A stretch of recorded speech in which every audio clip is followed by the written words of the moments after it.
please press the bell icon for further notifications and like, share, and subscribe to the channel.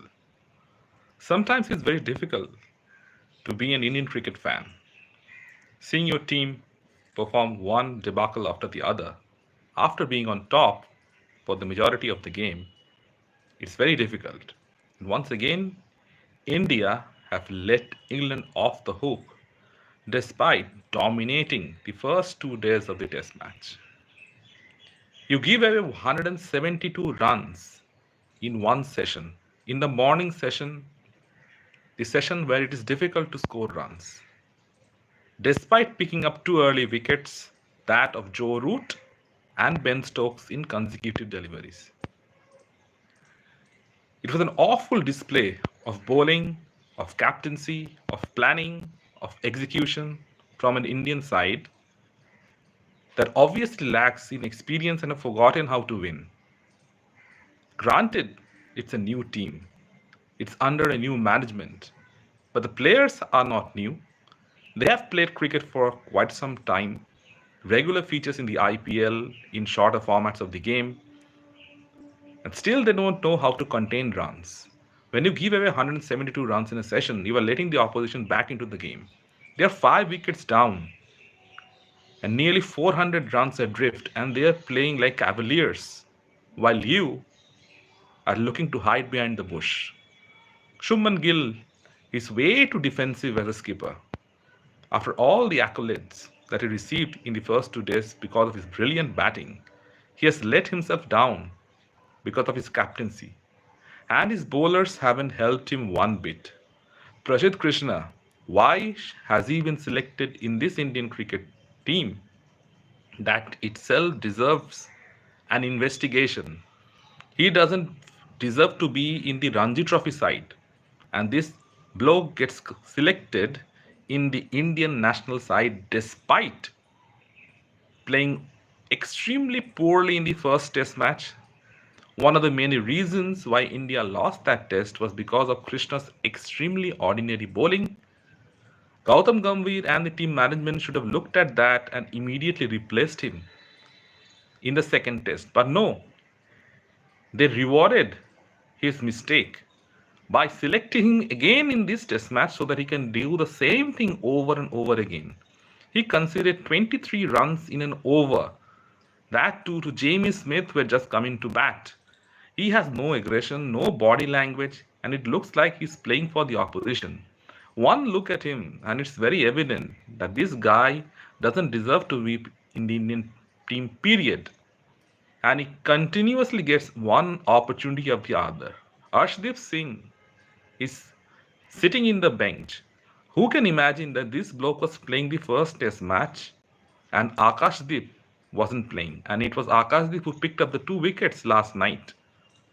Ridiculous team selection, ridiculous planning, and ridiculous execution. After picking up two early wickets in the morning session, you concede 172 runs. The wicketkeeper batsman Jamie Smith makes 100 runs in a session by himself. And then you have Harry Brook, is on the verge of 100. And both of them were dropped. The habit of dropping catches continues with Team India. Shubman Gill dropped a tough chance of Harry Brook, and Jamie Smith was rewarded alive by Washington Sundar when he missed a cotton bowl. A relatively easy chance that should have been taken at this level. So once again, India are throwing away the advantage. Yes, hello. Who is this? Malik Zara is saying hello. Yes. But advantage is being thrown away. And now in the post-lunch session, it's England who are going to dominate because the pitch is only going to get better. When you have 5 wickets down for such a low amount of runs, 82 for 5, you would have put your foot down and become more aggressive. Instead, it was the Englishmen who were playing like the Cavaliers, who were taking the bowling on, and the Indian players looked like they were shell-shocked once again. Despite being on top for 2.5 days, once again, India have capitulated under pressure. And it's sad to see because this is a game that India should win. Even from this position, they should win. Only thing they have to do is to bowl good areas is to maintain pressure and not to give easy runs away. Ravindra Jadeja has been exceptionally poor in the first two tests because of his bowling. He hasn't been able to maintain any pressure. He hasn't beaten the bat with his ball any number of times. He has bowled too fast on this wicket where he should have bowled really slowly and allowed for the ball to turn. So he has been a huge disappointment.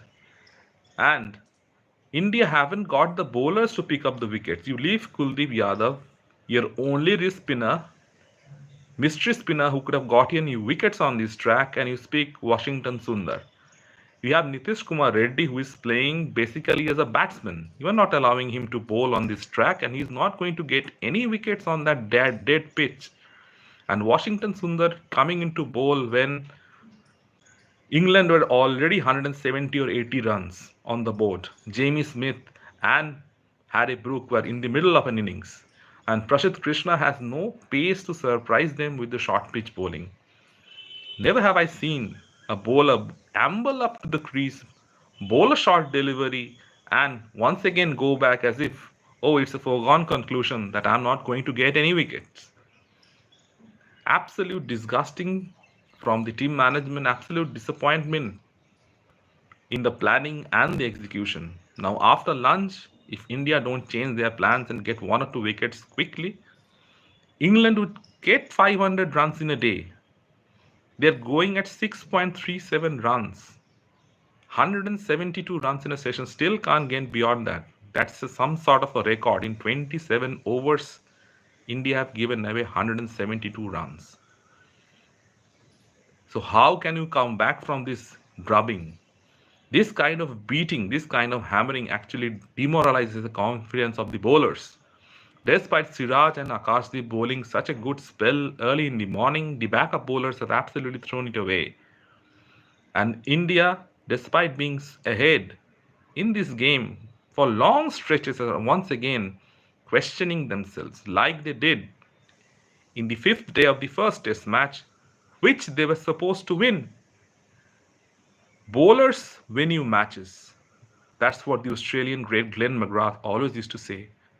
And unfortunately, the Indian team of now doesn't have the bowlers. In the absence of Jasprit Bumrah, who is going to pick up 20 wickets, there's nothing in the pitch still.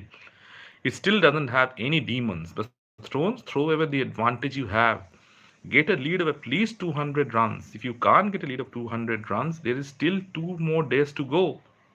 And if you bat very poorly in the second innings, England can still come back from behind and win this test match. Remember, Pakistan scored 550 against them in Rawalpindi, and they still ended up losing the test match. England went on to score 800 runs in that match. Going by the way that Harry Brook and Jamie Smith are batting, they can very well get close to that Indian total if India do not pick up any wickets, and they're scoring at such a fast rate. India have been guilty of bowling on both sides of the wickets. They should bowl at least on one side and not allow the batsman to score runs of the other. But bowling on both sides of the wickets mean the batsmen take it easy to score runs of you. And both Brook and Smith have been ruthless. And the pitches in England of late this summer has been extremely ordinary. These are flat pitches. The only thing behind producing pitches like this is to allow for England to chase. You can out muscle the other team. You can think that whatever's total they put on the board, you'll be good enough to chase it down. But despite all that, India should still pick up wickets and get a sizable lead in this match. If they don't do that, then they're going to lose this test match as well. Yes, it's a huge possibility. Because if England can come from behind and get score close to this Indian total, that will be a huge morale booster for them. And it will be extremely demoralizing for Team India. They will question themselves that how much better do we need to play in order to beat this side? Because India have played exceptional cricket in these first two test matches. India often do not start well in test series. but they have started well. Their batting is in form. Indian batsmen have scored 600s in the first two test matches, and India are still trailing 1-0 in the series. So you can't expect your batsmen to score runs in every single game.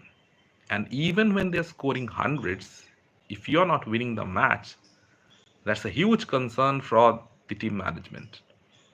So if India don't bowl well and pick up some wickets in the post-lunch session, then it's going to be a long day for them.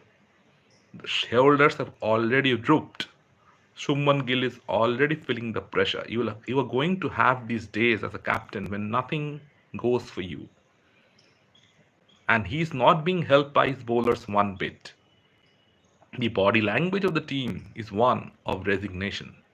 You need some players who can actually bring in some energy and change the attitude of the game.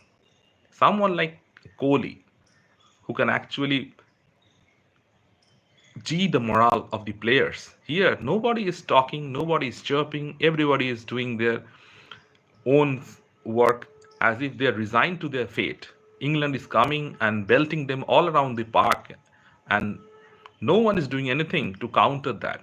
Take your time, set your fields, break the rhythm of play, ring in the bowling changes, do something out of the extraordinary just to stem the flow of runs. Otherwise, it can go out of your control very quickly. This is a fast scoring ground. This is not a big ground as well. The square boundaries are only 60 and 64 meters respectively. And one side of the ground has only 54-meter boundary. So it's a very short ground. And it's a high scoring ground. And the pitch has nothing for the bowlers.